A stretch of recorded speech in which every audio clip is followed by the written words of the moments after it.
야, 오미숙. 너한테선 그 역겨운 고기 핏물 냄새랑 생선 비린내밖에 안 나. 이제 그만 내 인생에서 꺼져줘. 이 구질구질한 아줌마야. 아버지를 떠나보낸 발인 날 새벽 남편은 상간녀의 팔짱을 낀 채 제게 이혼 서류를 던졌습니다. 제가 흘린 땀과 아버지의 생사를 깎아세운 이 갈비집을 통째로 삼키겠다는 동리를 드러내며 말이죠. 하지만 그가 간과한 게 하나 있습니다. 우리 아버지는 그리 호락호락한 분이 아니셨다는 걸요. 모든 걸 가졌다고 믿는 순간 시작될 세상에서 가장 처절하고 비릿한 복수극. 지금 시작합니다. 오늘도 좋아요 버튼 꾹 눌러주세요. 늘 감사합니다. 안녕하세요. 저는 경기도 외곽에서 제법 큰 규모의 갈비집을 운영하고 있는 42살 오미숙이라고 합니다. 치열하게 살아온 제 인생 이야기를 여러분께 들려드리려니 조금 쑥스럽기도 하네요. 하지만 누군가에게는 제 이야기가 작은 위로가 될 수 있지 않을까 하는 마음으로 입을 떼어봅니다. 새벽 5시. 세상이 아직 짙은 푸른빛에 잠겨있는 이 시간이 제 하루의 시작입니다. 가게 문을 열고 들어가 가장 먼저 하는 일은 커다란 불판을 닫고 고기를 손질하는 일입니다. 그렇게 일을 정신없이 하다 보면 제 손은 금방 기름기로 번들거리고 거칠어지죠. 손마디는 이미 굵어질 대로 굵어졌고 손톱 밑에는 고기 핏물이 가실 날이 없어요. 문득 제 손을 내려다보는데 만감이 교차하더군요. 이 가게는 제 삶의 전부이자 우리 아버지의 눈물이고 땀이었으니까요. 미수가 남 밑에서 고생하지 말고 내 장사해라. 10여 년 전 시장통에서 평생 생선을 파셨던 아버지가 꼬박꼬박 모은 돈을 내어주시며 하신 말씀이 귓가에 쟁쟁합니다. 그 돈으로 남편과 함께 이 갈비집을 차렸을 때 우리는 정말 세상을 다 얻은 기분이었죠. 그때는 남편도 소매를 걷어붙이고 함께 불판을 닦았습니다. 기름 냄새를 훈장처럼 여기며 둘이서 땀 흘려 일하던 그 시절이 참 그리워지네요.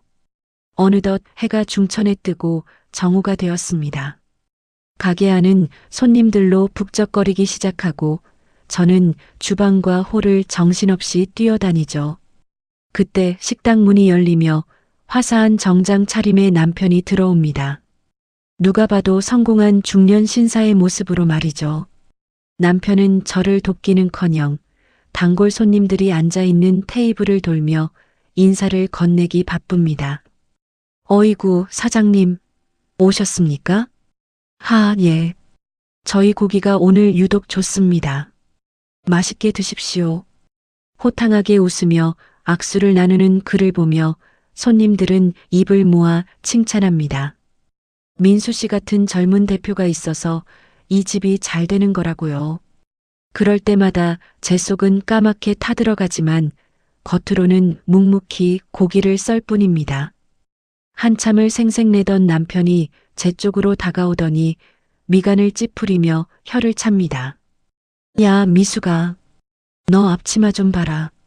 기름기랑 핏물 때문에 엉망이잖아. 남편의 날카로운 말에 저는 당황해서 앞치마를 손으로 가렸습니다. 손님이 몰려서 그래.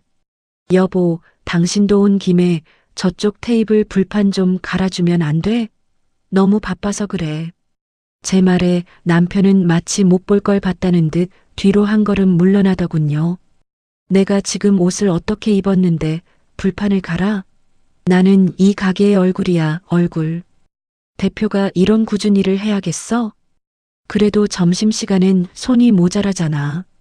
그러니까 사람을 더 쓰든가 했어야지. 그리고 제발 좀 꾸미고 살아라. 손님들 보기 창피해 죽겠어. 내 꼴 좀 봐. 동네 할머니가 따로 없네. 남편은 차가운 시선을 남기고는 제 대답도 듣지 않은 채 카운터로 향했습니다. 거울 속에 비친 제 모습은 정말 남편 말대로 찌들어 있었죠. 헝클어진 머리카락, 땀에 젖어 얼굴에 달라붙은 잔머리, 그리고 냄새나는 앞치마. 눈물이 핑 돌았지만 저는 억지로 참아내며 다시 집게를 들었습니다. 오후가 되자 남편은 골프 약속이 있다며 나갈 채비를 하더군요. 탈의실에서 옷을 갈아입고 나오는 그의 곁을 지나치는데 문득 낯선 향기가 제 코끝을 스쳤습니다. 그건 남편이 평소에 쓰던 스킨 냄새가 아니었어요. 아주 달콤하고 뭐라고 설명하기 힘든 젊은 감각의 향수 냄새였죠. 여보, 향수 바꿨어? 못 보던 냄새인데. 제 물음에 남편은 순간 당황한 듯 옷깃을 매만지며 소리를 높였습니다. 그거 동창이 선물해 준 거야. 요즘 이런 게 유행이라더라. 너는 이런 걸 알기나 하냐? 그래. 냄새가 좀 달다. 쓸데없는 소리 하지 말고 가게 잘 지키고 있어. 나 늦었어, 간다. 황급히 가게를 나가는 남편의 뒷모습을 보며 저는 묘한 불안감을 느꼈습니다. 세상은 참 불공평하죠. 기름 냄새에 절어 하루를 어떻게 보냈는지도 모를 만큼 지쳐있던 제게 하늘은 더 가혹한 소식을 던져주었습니다. 가게 마감을 준비하던 늦은 밤, 떨리는 손으로 받은 전화 한 통이 제 세상을 무너뜨렸거든요. 아버지는 평생을 시장통 비린내 속에서 사셨던 분이었어요. 매일 새벽 얼음물에 손을 담가 생선을 만지며 그 억척스러운 손으로 저를 대학까지 보내주셨죠. 불과 며칠 전 통화에서도 아버지는 제 걱정뿐이었습니다. 미수가 장사는 좀 어떠냐? 남편이랑 싸우지 말고 잘 지내고 혹시라도 힘들면 언제든 이 아비한테 와라. 알았지? 투박한 경상도 사투리에 섞인 그 따뜻한 진심이 마지막이 될 줄은 꿈에도 몰랐습니다. 병원에서 걸려온 부고 소식에 저는 앞치마도 벗지 못한 채 병원으로 달려갔어요. 심장이 터질 듯이 뛰고 눈앞이 캄캄해져서 어떻게 운전대를 잡았는지 기억조차 나지 않습니다. 병원에 도착하자마자 제가 가장 먼저 한 일은 남편에게 전화를 거는 것이었습니다. 이런 큰일을 닥치니 남편밖에 생각나지 않더라고요. 하지만 휴대폰 너머에서는 차가운 안내 음성만 들려왔습니다. 전원이 꺼져 있어 음성 사서함으로 연결됩니다. 여보, 제발 전화 좀 받아. 우리 아버지가 돌아가셨단 말이야. 지금 어디 있는 거야? 메시지를 남기고 수십 번을 더 걸어봤지만 남편은 묵묵부답이었습니다. 상복을 갈아입고 차가운 바닥에 앉아 있는데 남편이 없이 홀로 있는 게 왜 그렇게 서럽던지요. 조문객들이 올 때마다 남편의 행방을 묻는 말에 저는 그저 고개를 숙일 수밖에 없었습니다. 아이고, 김서방은 아직 안 왔는가? 무슨 일이 그리 바빠서 장인어른 가시는 길도 못 지켜? 지인들의 수군거림이 비수처럼 가슴에 꽂혔습니다. 저는 억지로 웃으며 급한 출장이 있어서요. 곧 올 거예요라고 거짓말을 해야 했죠. 남편 없는 빈소에서 홀로 술을 따르고 손님을 맞이하며 제 마음은 갈기갈기 찢겨나갔습니다. 모두가 떠난 깊은 밤, 저는 텅 빈 빈소 한 구석에서 아버지가 남기신 낡은 짐 가방을 열어보았습니다. 그 안에는 아버지가 평생 써오신 때 묻은 수첩 하나가 들어있더군요. 생선 비린내가 은은하게 배어있는 그 수첩을 넘기다 저는 그만 주저앉고 말았습니다. 글씨도 서툰 아버지가 연필로 꾹꾹 눌러 쓴 딸에게 주고 싶은 것들이라는 목록 때문이었죠. 우리 미숙이 예쁜 옷 한 벌 사주기. 손마디 아플 텐데 좋은 약 지어주기. 나중에 우리 딸 기 안 죽게 큰 집 하나 해주기.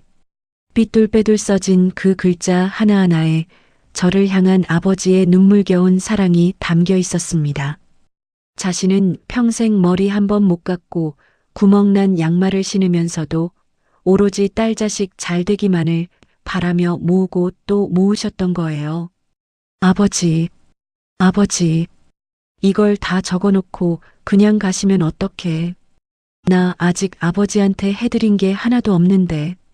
저는 수첩을 가슴에 품고 거꾸러운 바닥을 치며 오열했습니다. 남편도 없는 이 넓고 차가운 장례식장에서 저를 지켜주던 마지막 기둥이 무너졌다는 사실이 너무나도 시리고 아팠습니다.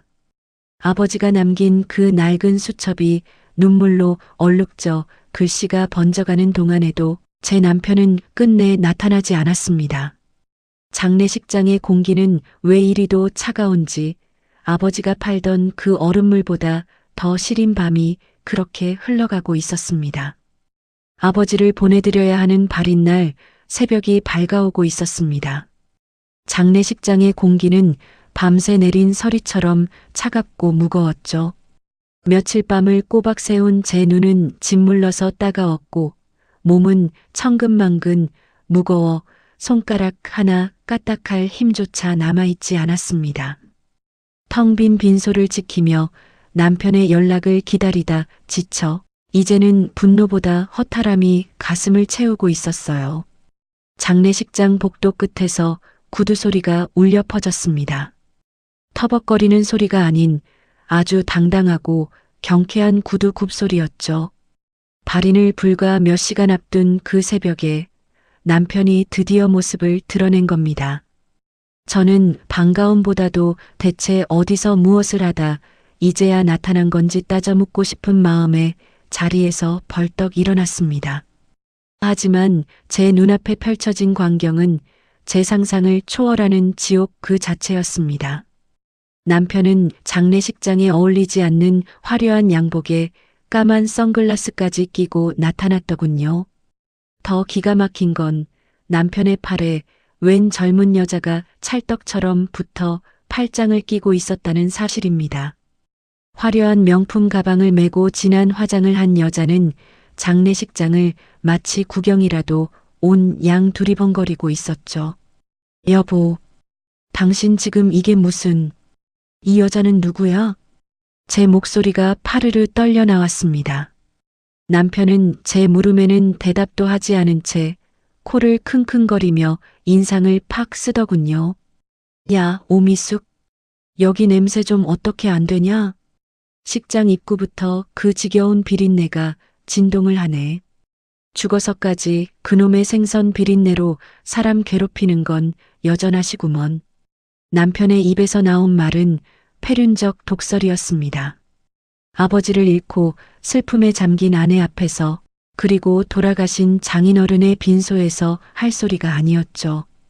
팔짱을 낀 여자는 옆에서 오빠, 나 머리 아파. 이런데 오래 못 있겠어라며 콧소리를 냈습니다. 당신 지금 제정신이야? 우리 아버지 마지막 가는 길이야. 어떻게 다른 여자랑 팔짱을 끼고 와서 그런 망언을 해. 제가 소리를 지르며 달려들려 하자 남편은 차갑게 저를 밀쳐냈습니다. 그러더니 안주머니에서 서류 뭉치 하나를 꺼내 들더군요. 남편은 거칠게 영정사진 앞으로 걸어가더니 아버지의 인자한 미소 위로 그 종이 뭉치를 냅다 던졌습니다. 이게 뭐야? 이게 뭐냐고.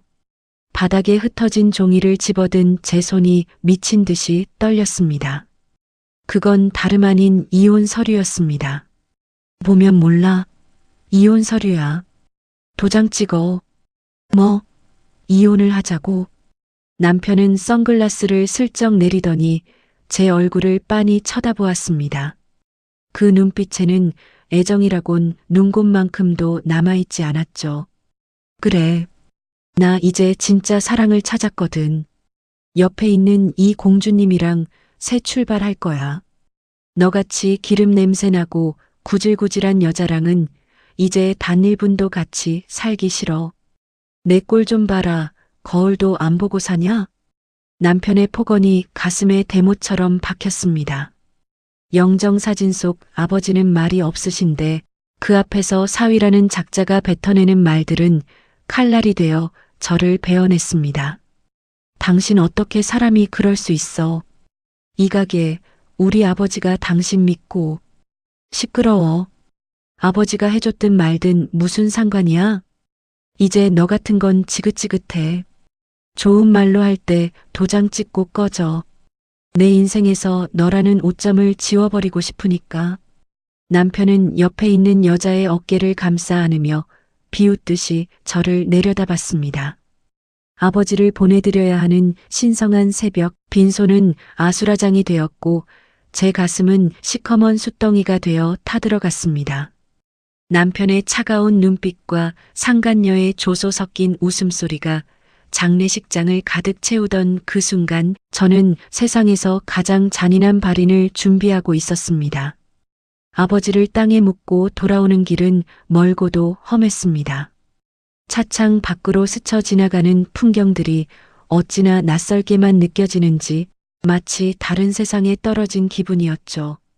집으로 돌아와 현관문을 열었을 때 저를 맞이한 건 따뜻한 온기가 아니라 뼛속까지 시려오는 적막함이었습니다. 집안은 말 그대로 텅 비어 있었습니다. 거실 한쪽을 가득 채웠던 남편의 골프백도 서재에 있던 그의 고가 장비들도 자취를 감췄더군요.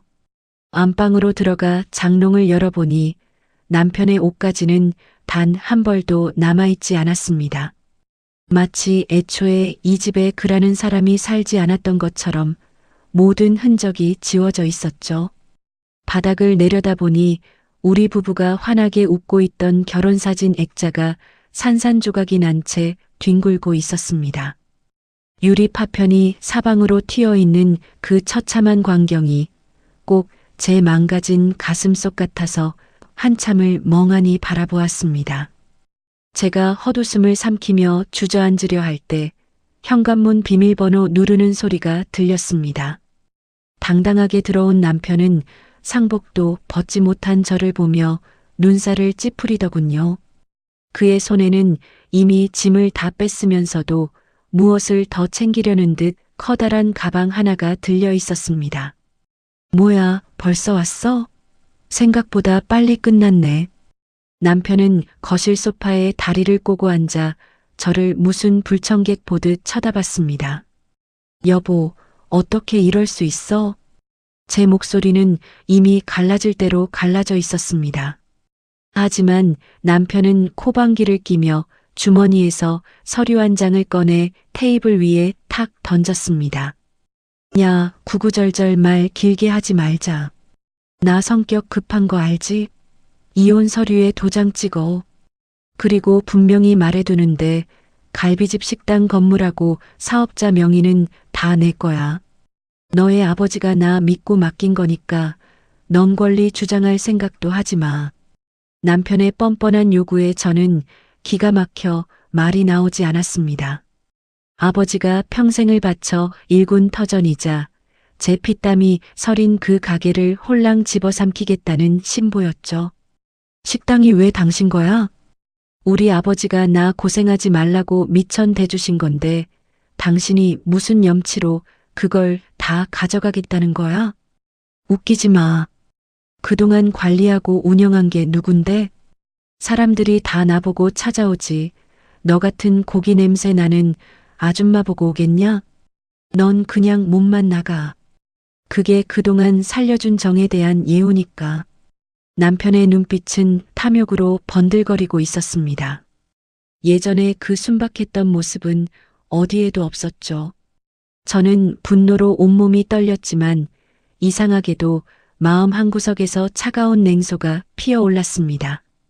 더 이상 이 인간에게 기대할 것도 슬퍼할 가치도 없다는 사실을 깨달았기 때문일까요? 그래. 당신 원하는 대로 해줄게. 제 입에서 나온 의외의 대답에 남편은 눈을 동그랗게 떴습니다. 진짜지? 나중에 딴소리하기 없기다? 응. 당신이 그렇게 원하는데 내가 무슨 힘이 있겠어. 다 가져가. 식당이든 건물이든 당신이 그렇게 좋아하는 그 대표님 자리 평생 지키면서 잘 살아봐. 저는 화장대 서랍 깊숙이 넣어두었던 도장을 꺼내왔습니다. 그리고 한치의 망설임 없이 남편이 내민 이혼 서류 위에 도장을 꾹 눌러 찍었습니다. 쾅 하고 종이에 박히는 도장 소리가 마치 제 과거를 단절시키는 종소리처럼 들렸습니다. 도장이 찍히는 걸 확인하자마자 남편은 세상을 다 얻은 듯한 표정을 지었습니다. 그는 서류를 소중하게 챙기더니 제 앞이라는 사실도 잊은 채 휴대폰을 꺼내 어디론가 전화를 걸더군요. 자기야. 나야. 방금 다 끝냈어. 도장 찍었어. 이제 진짜 다 끝났다니까. 이제 우리 세상이야, 자기야. 하하. 거실에 울려 퍼지는 남편의 환호성과 간드러지는 웃음소리. 상간녀에게 승전보를 알리는 그 추악한 목소리를 들으며 저는 차가운 바닥에 시선을 고정했습니다. 그는 저를 투명 인간 취급하며 콧노래를 부르며 집을 나갔습니다. 쾅 닫히는 문소리와 함께 다시 정적이 찾아왔고 저는 어둠이 내려앉은 거실에서 홀로 남겨졌습니다. 가진 것을 모두 잃었다고 생각하는 남편의 뒷모습. 그 뒷모습을 보며 저는 생전 처음 느껴보는 기묘한 평온함을 느꼈습니다. 이제 제게 남은 건 오직 아버지의 낡은 유품 상자뿐이었지만 그것만으로도 충분하다는 생각이 들었거든요.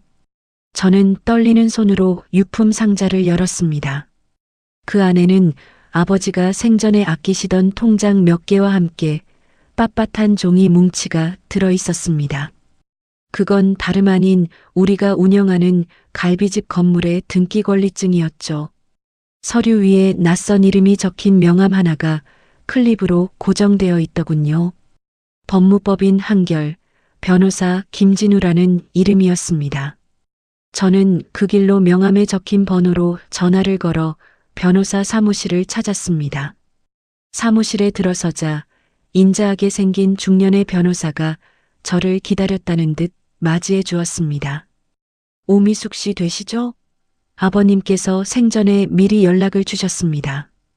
따님이 이 명함을 들고 찾아올 거라고요.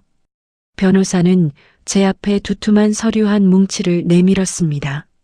아버님께서는 이미 오래전부터 사위분의 행실을 알고 계셨습니다. 가게 운영에는 관심도 없고 밖으로 겉도는 모습에 걱정이 많으셨죠. 그래서 2년 전 저를 찾아와 법적인 조치를 모두 끝내놓으셨습니다. 지금 이 갈비집 건물과 땅 그리고 사업체에 대한 모든 권한은 오미숙 씨 본인의 단독 명의로 되어 있습니다. 아버지는 비린내 나는 시장통에서 생선을 팔면서도 딸 자식의 미래를 다 생각해 두셨던 것이죠. 자신의 사위가 어떤 인간인지 그리고 제가 어떤 고통을 겪을지 미리 짐작하시고 방패를 만들어 주신 거였죠. 그리고 아버님이 남기신 편지가 하나 더 있습니다. 변호사가 건넨 편지 봉투에는 우리 딸 미숙이에게라는 투박한 글씨가 적혀 있었습니다. 미숙아, 이 편지를 읽고 있다면 아마 내 마음이 많이 아픈 상태겠지. 그놈이 너를 힘들게 할 거라는 거 알고 있었다. 하지만 아비가 미리 나서면 내 가정이 깨질까봐 조용히 준비만 해뒀다. 이제 그놈 손에 든 건 아무것도 없으니 너는 당당하게 내 삶을 살아라. 이 아비가 너를 위해 깔아둔 보험이라 생각하고 눈물 닦고 앞만 보고 가거라. 편지를 읽어 내려가는 동안 참아왔던 눈물이 쏟아져 나왔습니다. 아버지는 마지막 순간까지도 저를 위해 이토록 완벽한 반격의 발판을 마련해 주셨던 거예요. 남편이 그토록 당당하게 가게 다 내 거니까 넌 몸만 나가라고 협박하던 모습이 떠올랐습니다. 세상을 다 얻은 듯 상간녀에게 전화를 걸어 환호하던 그 추악한 목소리도요. 후후. 하하. 저는 터져나오는 웃음을 참을 수 없었습니다. 눈물 범벅이 된 얼굴로 사무실이 떠나가라 소리내어 웃었습니다. 생전 처음 느껴보는 짜릿하고 차가운 환희였습니다. 그 인간은 지금 자기가 식당 주인이라도 된 줄 알고 꿈에 부풀어 있겠죠? 자신이 쥔 게 썩은 동아줄인 줄도 모르고 말입니다. 변호사님, 이제 제가 무엇을 하면 될까요? 저는 눈물을 닦으며 차가운 목소리로 물었습니다. 아버지가 깔아주신 이 완벽한 레드카펫 위에서 저는 이제 막 첫 발을 내디디려 하고 있었습니다. 제 가슴에 박혔던 대못을 이제는 그 인간의 가슴에 그대로 되돌려줄 시간이었죠. 거울에 비친 제 모습은 더 이상 기름 냄새에 찌든 무력한 여자가 아니었습니다. 복수의 서막을 알리는 서늘한 미소가 제 입가에 번지고 있었습니다. 저는 제가 평생을 일군, 아니 우리 아버지가 일궈주신 갈비집으로 향했습니다. 가게 카운터에는 제가 앉아 있어야 할 자리에 남편과 그 젊은 여자가 나란히 앉아 있더군요. 남편은 마치 제왕이라도 된 양 거드름을 피우며 포스기에 찍힌 매출 내역을 넘겨보고 있었습니다. 그 옆에서 여자는 남편의 어깨에 머리를 기대고는 연신 감탄사를 내뱉더군요. 야, 자기야. 이거 봐라. 하루 매출이 이 정도면 한 달이면 강남 아파트 전셋값 금방 나오겠지? 남편의 목소리에는 탐욕이 가득했습니다. 그 여자는 남편의 팔뚝을 간지럽히며 콧소리를 섞어 대답하더군요. 우와, 오빠 진짜 대단하다.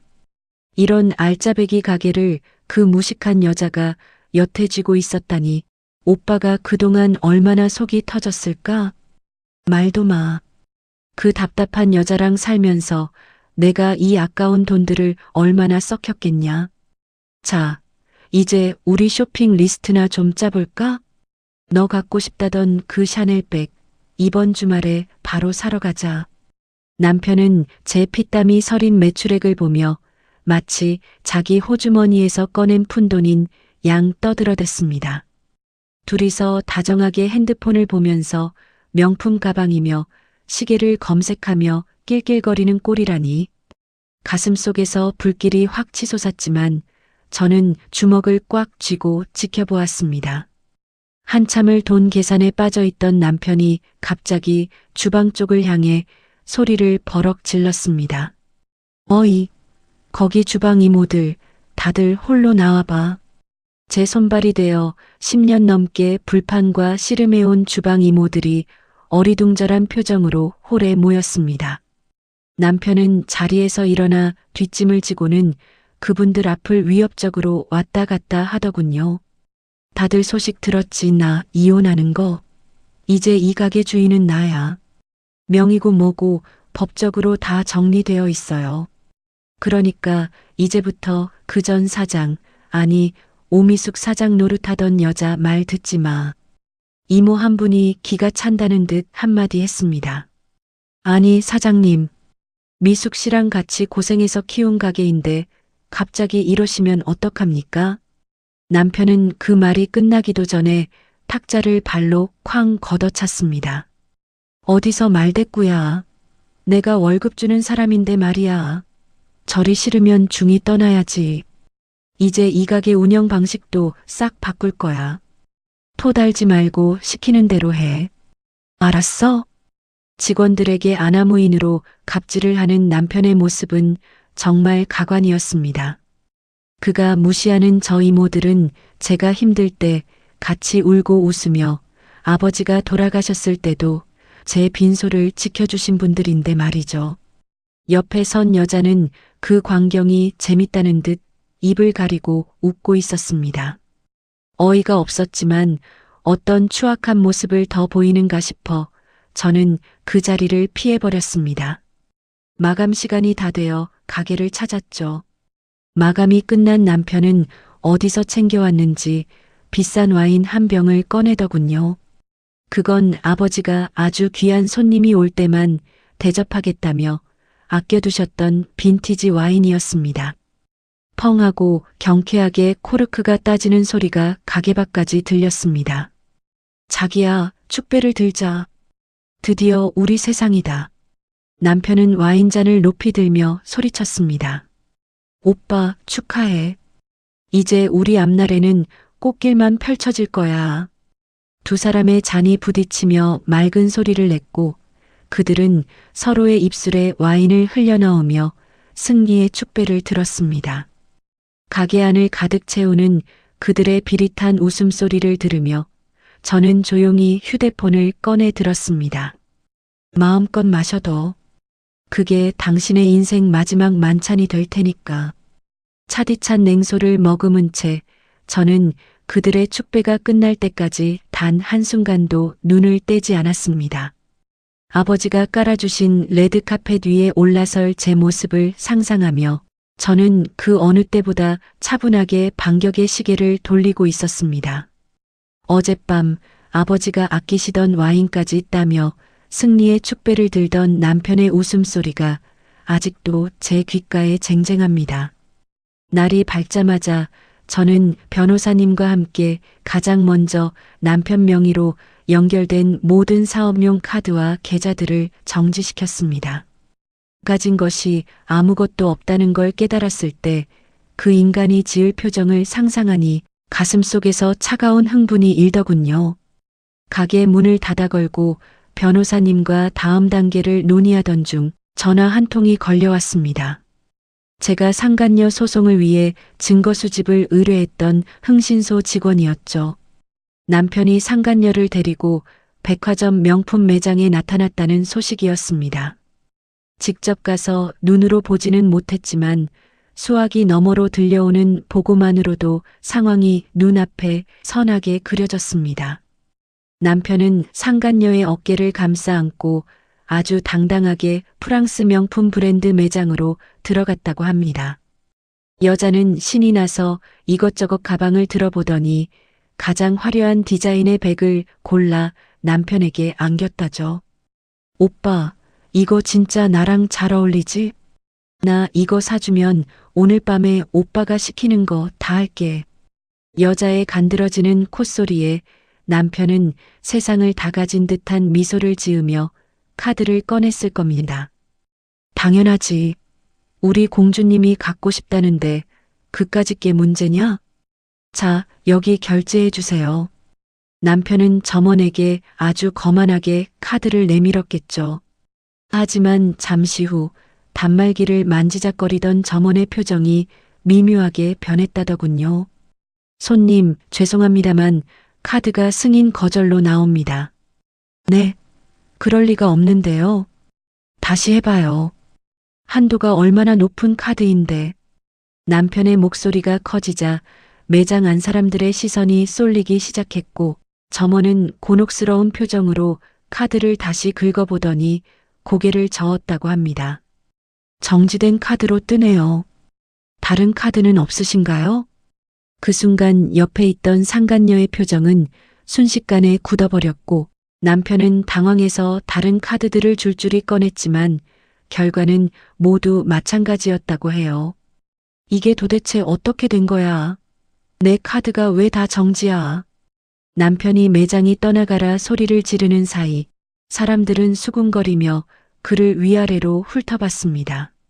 성공한 사업가인 척 떵떵거리던 남편의 얼굴은 순식간에 불그락푸르락 달아올랐고 상간녀는 창피한 듯 남편의 팔을 뿌리치고 매장 밖으로 먼저 걸어나가 버렸다는 보고를 끝으로 전화가 끊겼습니다.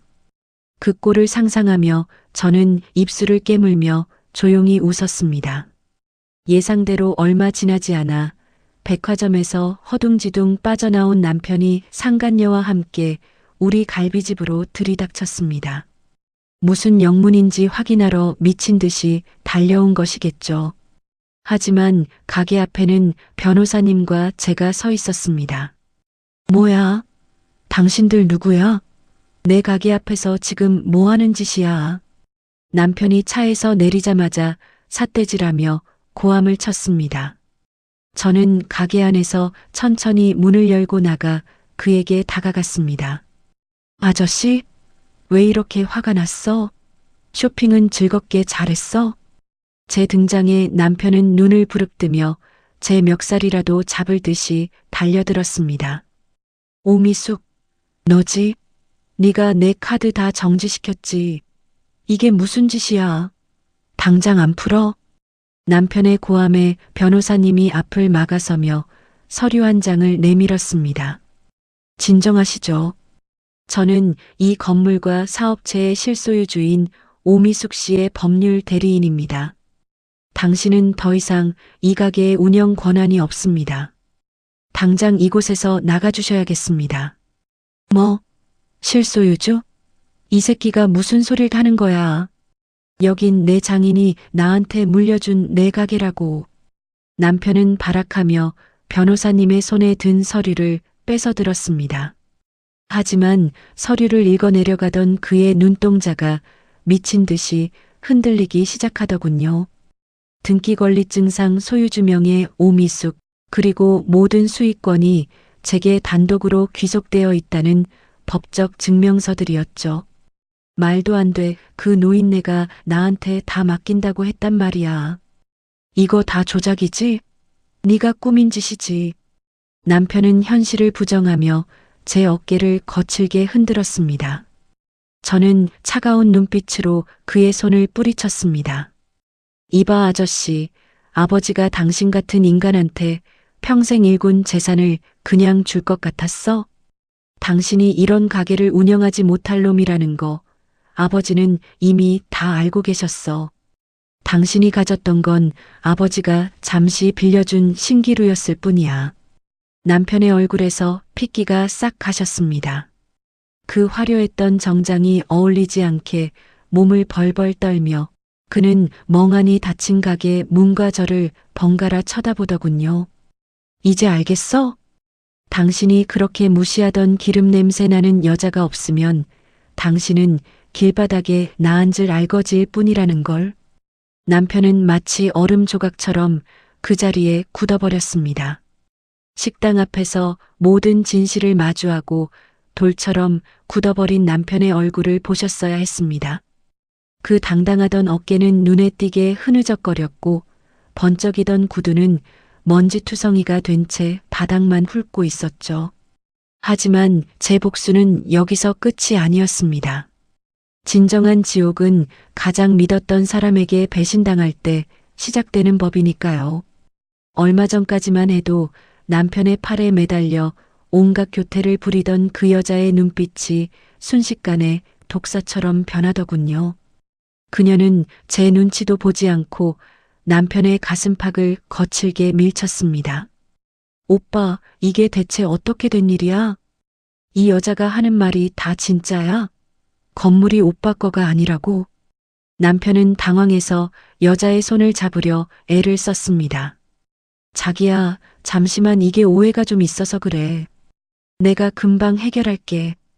변호사 불러서 다시 찾아오면 돼. 해결은 무슨? 아까 백화점에서도 카드 다 정지됐잖아. 오빠가 이 식당 사장이라며. 강남에 아파트도 사서 같이 살자더니 능력 있어? 여자의 목소리가 주차장에 찢어지듯 울려 퍼졌습니다.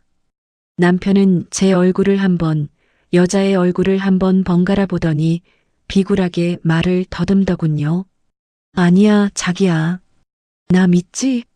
그 노인네가 나한테 다 주신다고 했었어. 이 여자가 지금 중간에서 가로챈 거야. 노인네는 무슨 남의 아버지 돈을 내 돈처럼 떠들고 다닌 거야? 아, 진짜 짜증나. 나 이런 구질구질한 꼴 보려고 오빠 만난 거 아냐? 여자는 침을 뱉듯 쏘아붙이고는 뒤도 안 돌아보고 택시를 잡아타고 떠나버렸습니다. 남편은 망연자실한 표정으로 멀어지는 택시를 바라보며 자기야 라고 소리쳤지만 돌아오는 대답은 없었습니다. 저는 계속해서 흥신소 직원을 통해 그들의 행적을 뒤쫓았습니다. 갈 곳 없어진 남편이 향한 곳은 식당 근처의 낡고 허름한 모텔이었죠. 다음 날 아침 저는 남편이 머물고 있는 모텔로 향했습니다. 제가 문을 두드리자 까치집이 된 머리에 눈이 뻘겋게 충혈된 남편이 문을 열었습니다. 여보, 그의 목소리는 힘없이 갈라져 있었습니다. 방 안을 슬쩍 보니 텅 빈 술병들만 뒹굴고 있더군요. 저는 그 처참한 광경을 문간에 서서 아주 천천히 그리고 차갑게 감상했습니다. 자신이 버린 아내가 아닌 자신이 선택한 그 천박한 사랑에게 뒤통수를 맞은 기분이 어떠냐고 묻고 싶었지만 그럴 가치조차 느껴지지 않았습니다. 당신이 말하던 그 위대한 사랑의 결말이 고작 이거야? 제 말에 남편은 바닥에 주저앉아 멍하니 저를 올려다보았습니다. 초점 없는 그 눈동자에는 절망과 공포만이 가득 차 있었습니다. 쥐새끼처럼 도망간 여자와 혼자 남겨진 패배자. 그게 바로 아버지를 배신하고 저를 기만했던 남자의 초라한 마지막이었습니다. 사랑이라 믿었던 여자에게 모든 것을 털리고 낡은 모텔방에 홀로 남겨졌던 남편. 그가 마지막으로 발길을 옮길 곳은 뻔했습니다. 자신이 호령하던 그리고 당연히 제 것이라 믿었던 우리 갈비집이었죠. 하지만 그곳은 이제 그가 발을 들릴 수 있는 곳이 아니었습니다. 가게 뒷문 근처에서 서성거리는 형색을 보니 기가 막히더군요. 며칠 전만 해도 번듯한 정장에 값비싼 향수 냄새를 풍기던 대표님은 온데간데 없었습니다. 며칠을 굶었는지 얼굴은 반쪽이 됐고 옷은 구질구질하게 구겨진 채 왔더군요. 그가 슬금슬금 주방 입구로 다가오는 것을 보고 주방 이모들이 먼저 소리를 지르며 뛰어나왔습니다. 아니, 이게 누구야? 여기가 어디라고 감히 발을 들여. 주방을 책임지는 왕언니인 이모님이 굵은 소금 자루를 들고 앞장섰습니다. 남편은 당황해서 뒷걸음질을 치면서도 비굴하게 손을 내밀더군요. 이모님 나예요, 나. 남편의 뻔뻔한 말에 이모님은 코방귀를 뀌며 소금 한 줌을 냅다 그의 얼굴에 뿌렸습니다.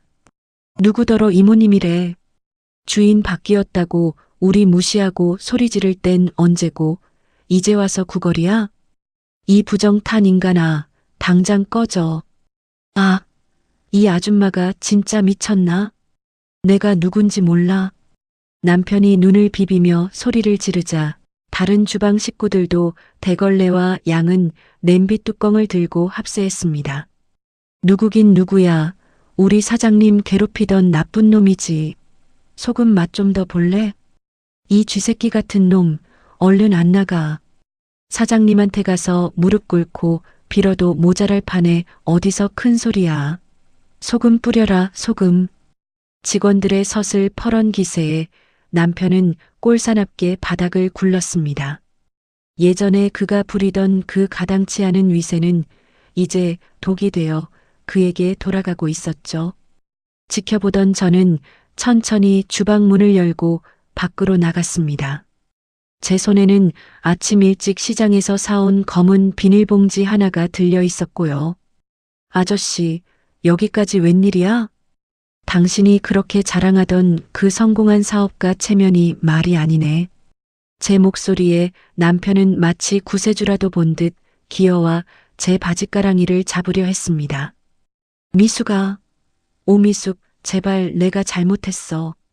그 여자가 내 돈 다 들고 튀었단 말이야. 나갈 데도 없고 먹을 것도 없어. 우리 정을 봐서라도 이러면 안 되지. 저는 차가운 눈으로 저를 올려다보는 그를 내려다봤습니다. 그리고는 들고 있던 비닐봉지를 그의 머리 위로 사정없이 쏟아버렸습니다. 아, 이게 뭐야?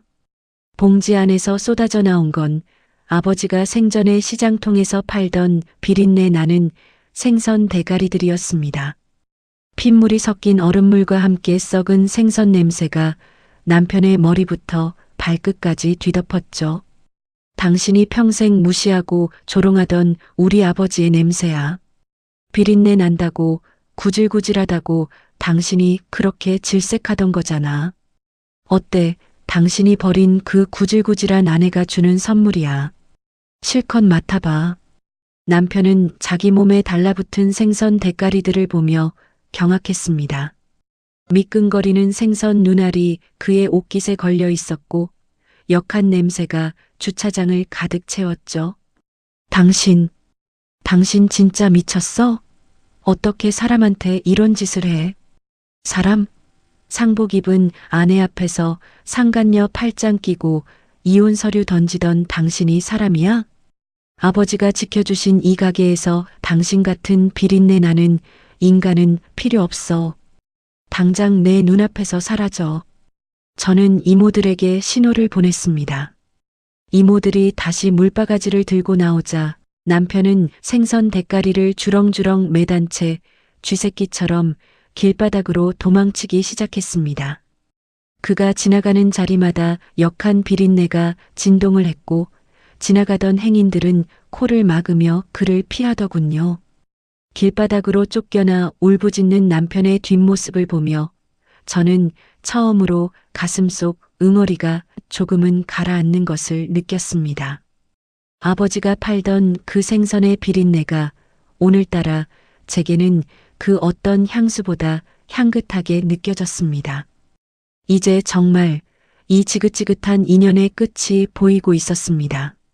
남편은 머리에 생선 내장을 뒤집어 쓴 채 바닥을 치며 통곡하기 시작했습니다. 그 모습이 어찌나 비참한지 구경하던 행인들은 쯧쯧 저 꼴 좀 봐. 대체 무슨 짓을 했길래 저래? 라며 수군거렸죠. 미수가 내가 잘못했다. 내가 진짜 미쳤었나 봐. 죽을 죄를 졌어. 제발 한 번만, 딱 한 번만 용서해주면 안 돼? 남편은 지나가는 사람들의 시선도 아랑곳하지 않고 제 신발 끝을 붙잡으려 바닥을 기어왔습니다. 눈물과 콧물이 뒤범벅된 얼굴로 저를 올려다보는 그 눈빛에는 예전의 오만함은 눈 씻고 찾아볼 수 없었죠. 미수가 우리 좋았을 때 생각 좀 해봐. 내가 당신이랑 같이 이 가게 일구려고 얼마나 고생했어. 응? 나 진짜 갈 데가 없어. 그의 입에서 나오는 정이라는 단어가 어찌나 가증스럽던지요. 불과 얼마 전 장례식장에서 상간녀와 팔짱을 끼고 제 가슴에 대못을 박던 인간이 이제 와서 과거를 들먹이며 구걸하고 있었습니다. 이봐 아저씨, 사랑을 찾았다며? 구질구질한 여자는 필요 없다며? 제 차가운 물음에 남편은 대답도 못하고 꺽꺽거리며 울기만 했습니다. 내가 미쳤었어. 그년이 꼬셔서 그런 거야. 제발 한 번만 살려줘. 바닥에 머리를 찌우며 울부짖는 남자를 내려다보는데 이상하게도 제 마음속에는 아무런 감정이 일렁이지 않았습니다. 분노도 미움도 심지어는 동정심조차 느껴지지 않았죠. 그저 길가에 버려진 오물덩어리를 보는 것처럼 무감각해진 제 자신을 발견했습니다. 아, 이제 정말 끝이구나. 내 마음속에서 이 인간은 이미 죽었구나. 저는 그의 손을 차갑게 뿌리치고 가게 안으로 발걸음을 옮겼습니다. 등 뒤에서 미수가 여보 하고 부르는 절규가 들려왔지만 저는 단 한 번도 뒤돌아보지 않았습니다. 가게 안은 밖의 소란함과는 대조적으로 고요하고 평화로웠습니다. 주방 이모들이 미리 깨끗하게 치워둔 카운터 한가운데 저는 아버지의 사진을 정성스럽게 모셨습니다. 그리고 주방으로 들어가 아버지가 생전에 가장 좋아하시던 양념으로 갈비를 정성껏 구워냈습니다. 지글지글 고기 익는 소리가 적막한 가게에 울려 퍼졌습니다. 정갈하게 차려진 갈비 한 상을 보며 저는 속삭였습니다. 아버지, 많이 기다리셨죠? 그 인간, 이제 정말 제 인생에서 치워버렸어요. 아버지가 생전에 그 인자한 미소로 저를 바라보고 계시는 것 같았습니다. 아버지가 저를 위해 평생 비린내를 견디며 만들어주신 이 소중한 터전, 그리고 남편의 배신을 미리 알고 저를 지켜주기 위해 깔아주신 그 눈물겨운 레드카펫. 이제 더 이상 기름 냄새 난다고 자책하지 않을게요. 아버지가 주신 이 냄새가 제게는 훈장이라는 거 이제야 알았거든요. 저 이제 진짜 제 삶을 살게요, 아버지. 누구의 아내도 아닌 오미숙으로 당당하게요. 다음 날 아침이 밝았습니다. 어제의 소란은 흔적도 없이 사라졌고 맑고 투명한 햇살이 가게 유리창을 통해 쏟아져 들어왔습니다. 저는 깨끗하게 세탁된 새 앞치마를 질끈 동여맸습니다. 거울 앞에 서서 헝클어진 머리를 정갈하게 묶고 살짝 미소도 지어보았습니다. 가게 셔터를 올리는 소리가 오늘따라 유독 경쾌하게 느껴지더군요. 가게 문을 활짝 열어젖히자 상쾌한 아침 공기가 밀려 들어왔습니다. 더 이상 쓰레기 같은 전 남편의 눈치를 보지 않아도 되는 오직 저와 아버지만의 공간이 된 우리 가게. 자, 이제 시작해볼까? 저 멀리서 첫 손님이 걸어오는 것이 보였습니다. 예전처럼 억지로 짓는 웃음이 아니었습니다. 가슴 깊은 곳에서부터 차오르는 진심 어린 미소를 머금고 저는 손님을 맞이할 준비를 마쳤습니다. 어서 오세요. 맛있는 갈비 드시러 오셨죠? 밝게 비치는 햇살을 받으며 저는 당당하게 첫 발을 내디뎠습니다. 기름 냄새 가득한 이 일터가 이제는 제 인생에서 가장 향기로운 꽃길이 되어가고 있었습니다. 제 인생의 진짜 시작은 바로 지금부터입니다. 쏟아지는 아침 햇살 아래 미숙은 비로소 단단해진 자신을 마주했습니다. 한때 부끄러워 숨기고 싶었던 앞치마의 기름 냄새는 이제 그녀를 지탱하는 훈장이자 삶의 향기가 되었습니다. 아버지가 남긴 사랑이라는 이름의 레드카펫 위에서 그녀는 더 이상 누군가의 희생양이 아닌 온전한 자신으로 서 있었습니다. 소란스러웠던 비극의 잔상은 햇볕에 말린 빨래처럼 하얗게 바래져 갔고 그 자리에는 정직한 땀방울과 인자한 아버지의 미소만이 남았습니다. 이제 그녀의 갈비집은 누군가를 빛내주기 위한 무대가 아닌 오미숙 자신의 인생을 꽃피울 소중한 터전이 되었습니다. 가게 문을 활짝 여는 그녀의 뒷모습에는 그 무엇에도 흔들리지 않는 평온함이 깃들어 있었습니다. 비린내 나던 아픔을 털어내고 그녀는 이제 막 자신의 진짜 인생을 향해 눈부신 첫 발을 내디디고 있었습니다. 청취자 여러분, 오늘 사연은 여기까지입니다. 잘 들어주셨나요? 오늘도 끝까지 함께 해주셔서 감사합니다. 여러분의 소중한 의견 댓글 부탁드립니다. 감사합니다.